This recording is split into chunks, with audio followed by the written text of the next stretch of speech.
성도 여러분 안녕하세요. 6월 2일 목요일이 되었습니다. 오늘 하루도 주님 안에서 행복하시기를 기원합니다. 오늘은 성령님의 역사라고 하는 제목을 가지고 요한복음 14장 26절로 27절 말씀을 함께 묵상하도록 하겠습니다. 보혜사 곧 아버지께서 내 이름으로 보내실 성령, 그가 너희에게 모든 것을 가르치고 내가 너희에게 말한 모든 것을 생각나게 하리라.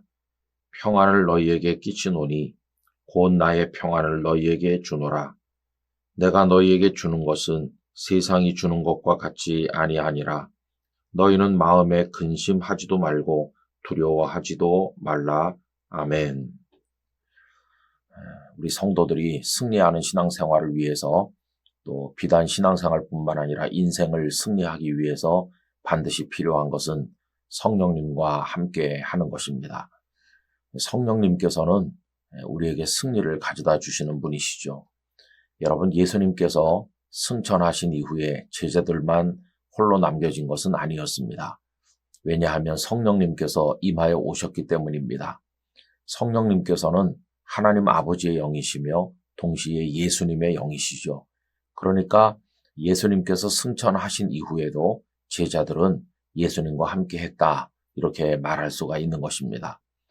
우리가 오늘 육의 눈으로 예수님을 뵙지는 못하지만 성령님과 함께하면 예수님과 함께 있는 것과 다를 게 하나도 없다는 것을 알아야 됩니다. 여러분, 성도들이 성령님과 함께하는 것이 왜 중요하냐 하면 예수님을 믿는 것 자체가 성령님의 도우심이 없이는 불가능하기 때문입니다. 예수님의 십자가와 부활의 복음이 얼마나 귀합니까? 그런데 그에 못지않은 것이 성령님의 역사입니다. 왜냐하면 성령님이 함께 하셔야 예수님의 십자가와 부활의 복음도 믿고 예수님을 주님이라 고백할 수도 있기 때문입니다. 이에 관해서 고린도전서 12장 3절을 읽어보면 다음과 같습니다. 그러므로 내가 너희에게 알리노니 하나님의 영으로 말하는 자는 누구든지 예수를 저주할 자라 하지 아니하고 또 성령으로 아니하고는 누구든지 예수를 주시라 할 수 없느니라, 이렇게 말씀하셨습니다. 성령님으로 하지 않으면 그 누구라도 예수님을 주님으로 믿고 고백할 수 없습니다.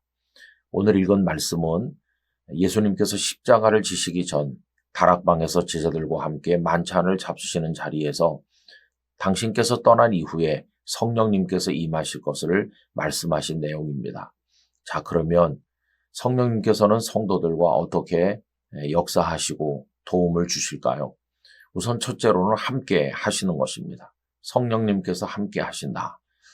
이 얼마나 놀라운 역사인지 몰라요. 여러분, 제자들은 핍박받고 어려움 속에서 복음을 전도했는데 한순간도 혼자인 적은 없었습니다. 왜냐하면 성령님께서 함께 하시기 때문이죠. 여러분, 오늘 우리도 낮이나 밤이나 성령님과 함께 한다는 사실을 알아야 됩니다. 그리고 성령님을 우리 삶에 모셔드려야 되는 것이죠. 우리가 흔히 성령 충만 그러면 막 뜨겁게 기도하고 소리 높이고 뭔가 은사와 능력이 충만해야 그게 성령 충만인가 생각하지만 밤이나 낮이나 언제나 성령님과 함께하는 삶, 그게 바로 성령 충만한 삶이라고 할 수 있겠습니다. 그리고 오늘 본문에 의하면 성령님께서는 가르침을 받게 하시고 모든 말씀이 생각나도록 하신다 했습니다. 26절을 읽어보면 이렇죠. 그가 너희에게 모든 것을 가르치고 내가 너희에게 말한 모든 것을 생각나게 하리라. 여러분, 예수님이 안 계셨지만 제자들이 예수님의 말씀을 깨닫고 그 말씀을 다른 이들에게도 알려줄 수 있는, 이 말씀이 생각나고 말씀을 통해 힘을 얻고 말씀을 가르치고 이런 말씀 안의 삶이 가능했던 것은 성령님께서 역사하셨기 때문입니다.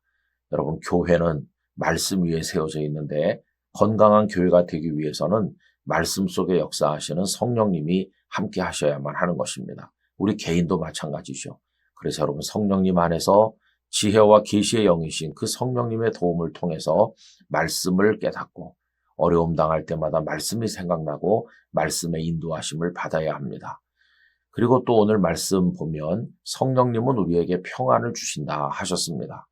여러분, 27절에 보면 예수님은 제자들에게 평안을 준다, 세상이 주는 것과 다른 평안을 준다고 하셨잖아요. 근데 나중에 제자들에게 이 평안이 적용되게 하신 분은 성령님이셨어요. 핍박받으면서도 그들이 감사했고 또 어려움 속에서도 찬송할 수 있었던 것은 성령님께서 그들과 함께 하셨기 때문입니다. 사도 바울은 감옥에서도 하나님을 찬송하고 기도했는데 이것은 성령님께서 함께 하셨기 때문임을 알게 되는 것이죠. 여러분, 오늘 우리의 삶은 얼마나 어렵고 힘든지 몰라요. 우리는 이 세상이라는 거대한 감옥 안에 갇혀있는 신세와 같습니다. 눈물이 나고 신음소리밖에 나지 않고 너무도 고통스러운 세상의 삶이죠. 그러나 여러분, 이 속에서도 찬송하고 기도할 수 있는 것은 성령님께서 우리와 함께 하시기 때문인 것입니다. 성령님과 더불어 낮이나 밤이나 큰일이나 작은 일이나 모든 순간 함께 하면서 세상을 이기는 그리스도인이 되기를 간절히 원하는 것입니다. 그래서 성도가 가장 노력해야 될 것 중에 하나는 성령님과 함께 사는 것입니다. 여러분, 혼자 있던 처녀총각이 결혼하면 같이 사는 게 생소하잖아요. 그러려면 노력해야 되잖아요. 내 마음을 좀 내려놓고 남편, 아내의 마음을 좀 받아들이고 서로 사랑하고 협력하는 법을 배워야 되는데 우리도 그래요. 성령님과 함께 하려면 내 생각과 나의 모든 걸 내려놔야 됩니다. 내가 주인 노릇하면 절대로 성령님과 함께 할 수 없어요. 그리고 여러분 잊지 마십시오. 여러분이 있는 모든 곳에 성령님께서 함께 하십니다. 그 성령님을 믿고 의지하고 성령님께 모든 걸 맡기고 오늘도 복된 하루를 살아가시게 되기를 바랍니다. 성령님이시여 저희 가운데 임하여 오시옵소서 이렇게 기도하시기 바라요. 4부 예배 시작하기 전에 부르는 주님의 성령 지금 이곳에 주님의 성령 지금 내 맘에 임하소서 임하소서 이런 찬송이 영락의 성도들 이 영상을 함께하는 모든 분들에게 있으시기를 간절히 기원합니다. 거룩하신 아버지 하나님 보혜사 성령님을 저희들에게 보내어 주심으로 비록 육신으로 예수님과 함께하지 못하지만 성령님 안에서 삼위일체 하나님과 함께하는 삶을 살게 하시네 감사를 드립니다. 이제 원하옵건대 저희로 하여금 성령님 안에서 말씀이 생각나게 하시고 가르침을 받게 하시고 성령님 안에서 세상을 이기게 만드는 능력과 평강을 얻게 하여 주시옵소서. 오늘도 주 안에 있게 해주실 줄로 믿사옵고 예수님 이름으로 기도하옵나이다. 아멘.